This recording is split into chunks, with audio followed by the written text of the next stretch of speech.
Chapter 2 Waging War. Sun Tzu said, "In the operations of war, where there are in the field 1,000 swift chariots, as many heavy chariots, and 100,000 mail-clad soldiers, with provisions enough to carry them 1,000 li, the expenditure at home and at the front, including entertainment of guests, small items such as glue and paint, and sums spent on chariots and armor, will reach the total of 1,000 ounces of silver per day. Such is the cost of raising an army of 100,000 men." When you engage in actual fighting, if victory is long in coming, then men's weapons will grow dull and their ardor will be damped.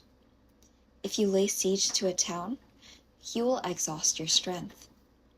Again, if the campaign is protracted, the resources of the state will not be equal to the strain. Now when your weapons are dulled, your ardor damped, your strength exhausted, and your treasure spent, other chieftains will spring up to take advantage of your extremity. Then no man, however wise, will be able to avert the consequences that must ensue. Thus, though we have heard of stupid haste in war, cleverness has never been seen associated with long delays.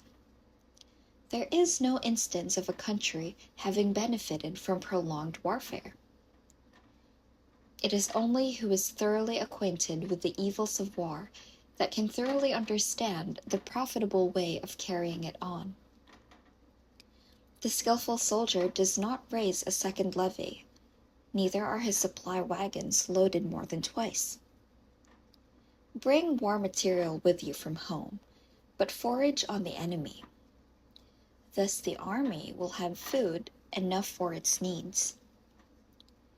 Poverty of the state exchequer causes an army to be maintained by contributions from a distance.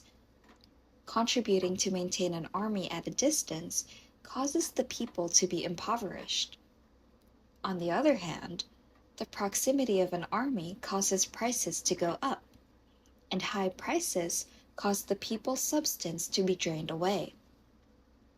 When their substance is drained away, the peasantry will be afflicted by heavy exactions. With this loss of substance and exhaustion of strength, the homes of the people will be stripped bare, and 3/10 of their income will be dissipated.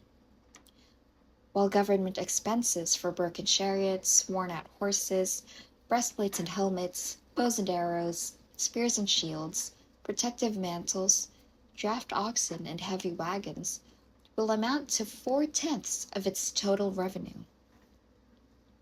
Hence, a wise general makes a point of foraging on the enemy. 1 cartload of the enemy's provisions is equivalent to 20 of one's own, and likewise, a single pickle of his provender is equivalent to 20 from one's own store.